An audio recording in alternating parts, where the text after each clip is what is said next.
यह कहानी एक भयानक जंगल की है जो मैंने उनके घर वालों से सुनी है, जिसके साथ यह घटना हुई है। माधोपुर से लेकर सयोपुर तक फैले इस जंगल में न जाने कितने भयानक जानवर और भूत आत्माएं रहती हैं।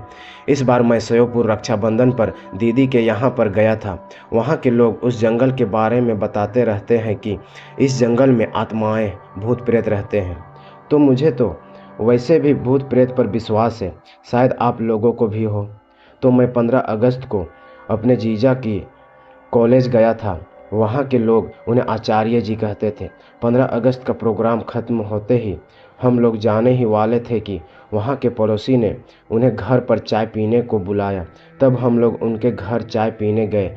ऐसे ही बातें हो रही थी, तब उन्होंने अपनी आप बीती कहानी बताई कि अभी कुछ दिनों पहले मेरे बेटे राजीव के साथ ऐसी घटना घटी है कि आपको क्या बताएं। राजीव के पिताजी ने बताया कि एक दिन मेरी तबीयत खराब हो गई थी। तब मैंने राजीव को जंगल से बकरियों के लिए चारा लाने के लिए भेज दिया था। राजीव वैसे तो कभी कभी जंगल जाता, पर वो हमेशा काम से जी चुराता था। पर आज उसे मजबूरी में जंगल जाना पड़ा। वो रास्ते में चलता गया। उसे कहीं भी पास में चारा नहीं मिला, क्योंकि पास के सारे पेड़ तो पहले से ही बकरियों के लिए काट चुके थे। वो जंगल के और अंदर चला गया। वो घने जंगल में पहुंच गया, जहां पर बहुत पास पास पेड़ खड़े थे। पेड़ इतने घने थे कि आसमान तो नज़र ही नहीं आ रहा था। बरसात का टाइम था, अच्छी बरसात हो गई थी, तो पूरा जंगल हरा भरा हुआ था। पत्थरों पर पानी ऐसे बह रहा था जैसे साफ कोई झरना बह रहा हो। पहाड़ों से नीचे की ओर आता हुआ पत्थरों पर साफ पानी बह रहा था। वहाँ पर इतनी शीतलता थी कि उसको देखते ही थकान दूर हो गई। उसने सोचा कि पहले मैं थोड़ा आराम कर लूँ, फिर मैं पत्तियाँ काट कर घर चला जाऊँगा। थोड़ी देर ही हुई थी कि उसे सोए हुए उसने सपना देखा कि वह चारे के चक्कर में बहुत दूर आ गया है और वह रास्ता भूल गया है। उसने सपने में देखा कि उसके सामने कोई खड़ा है। उसकी शक्ल देखते ही उसकी आंखें खुल गई और वह डर गया। अब उसे और ज़्यादा डर लगने लगा। अब चारा तो काट रहा था, पर वह सपने की बात याद करके बहुत घबराया हुआ था। उधर सूरज भी ढलने वाला था।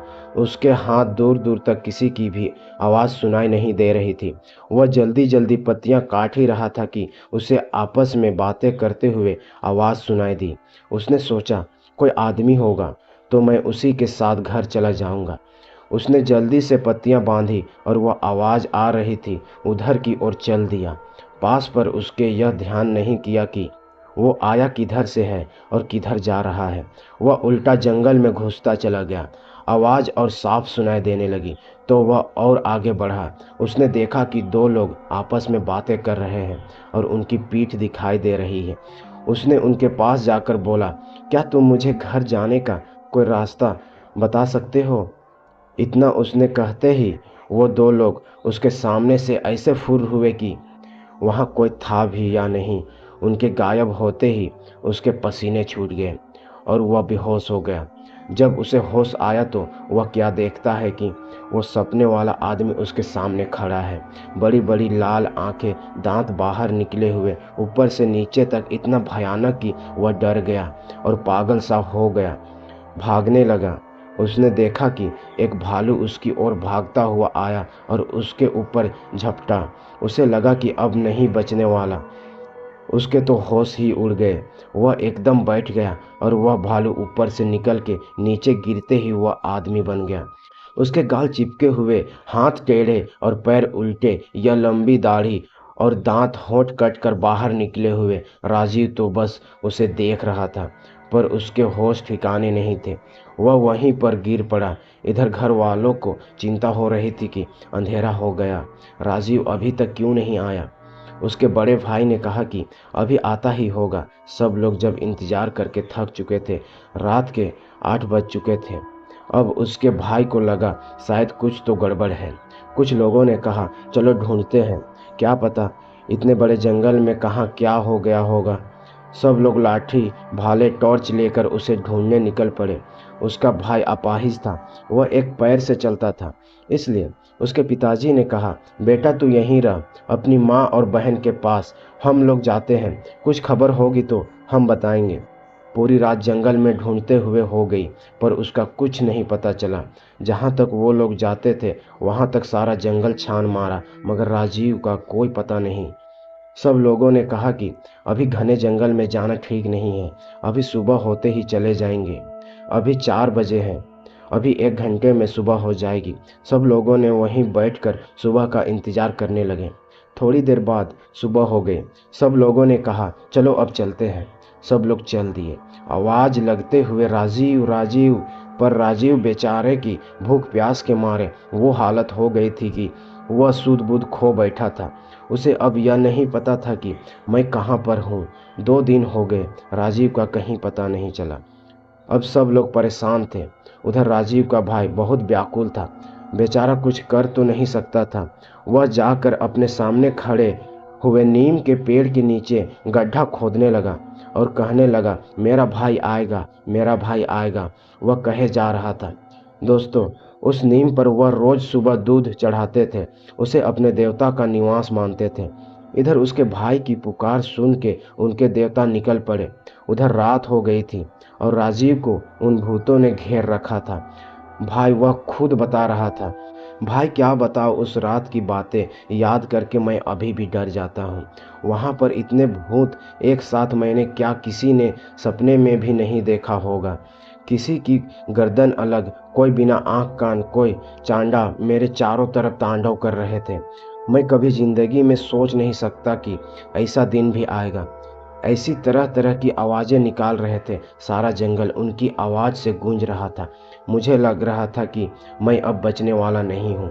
लगता है यह लोग मुझे मार डालेंगे। मैं तो इतना डरा हुआ था कि मैं रो रहा था कि अचानक घोड़े के पैरों की आवाज़ आई। सब लोग एकदम शांत हो गए। इन सब लोगों ने आस तोड़ दी कि अब हमें राजीव नहीं मिलेगा। सब लोग वापिस आ गए। सारे घर में मातम सा छा गया। इधर किसी ने कहा कि किसी भगत को बुलवाओ और पता करवाओ कि वो अभी तक जिंदा है कि नहीं, वो लौट आएगा कि नहीं। एक आदमी वहाँ के भगत को बुलाने चला गया। उधर राजीव के देवता वहाँ पर पहुँचे, हाथ में तलवार, घोड़े पर सवार। उनको देखते ही सारे भूत भागने लगे। उन्होंने एक एक को पकड़ पकड़ के ऐसे मारा जैसे कोई हीरो फिल्म में एक योद्धा सबको काट देता है। जैसे ही उनकी तलवार उनकी गर्दन पर पड़ती वह मिट्टी में मिल जाते। यह सब राजीव अपनी आंखों से देख रहा था। तब उस घुड़सवार ने कहा कि तुम अब चिंता मत करो, मैं आ गया हूँ और सुबह तक कोई तुम्हें लेने आ जाएगा। अब तुम बेफिक्र होकर सो जाओ। उनके आने से मेरा सारा डर खत्म हो गया और मैं आराम से सो गया। इधर भगत जी आए। उन्होंने अपना ध्यान लगा कर देखा और कहा कि तुम्हारा लड़का सही सलामत है और कल आ जाएगा। तुम्हें चिंता करने की कोई ज़रूरत नहीं है। वहाँ पर तुम्हारे देवता पहले ही वहाँ पहुँच चुके हैं और राजीव का भाई अभी वहीं पर बैठा है और कहे जा रहा है, मेरा भाई आएगा। वह किसी की भी बात नहीं मान रहा है। जो भी उसे वहां से उठाने को जाता वो उसे ढकेल देता था। सुबह उसकी आंख खुली तो वहां पर एक आदमी ने उसे पूछा कि तुम कहाँ से आए हो और कहाँ जाना है। मैं तुम्हें तुम्हारे घर पहुंचा देता हूँ। और वह अपनी साइकिल पर बिठाकर उसे उसके घर छोड़ दिया। घर वालों को देखकर वो ऐसा रोया कि वह बेहोश हो गया। 3 दिन का भूख प्यास कमजोर हो गया था। फिर उसे अस्पताल ले गए। वहाँ वो 2-3 दिन बाद ठीक हो गया। अगर कहानी अच्छी लगी है दोस्तों, तो वीडियो को लाइक, कमेंट एंड चैनल को सब्सक्राइब करके हमें सपोर्ट जरूर करें दोस्तों, ताकि हम आपके लिए ऐसे ही नई नई कहानियाँ लाते रहें दोस्तों। Thank you.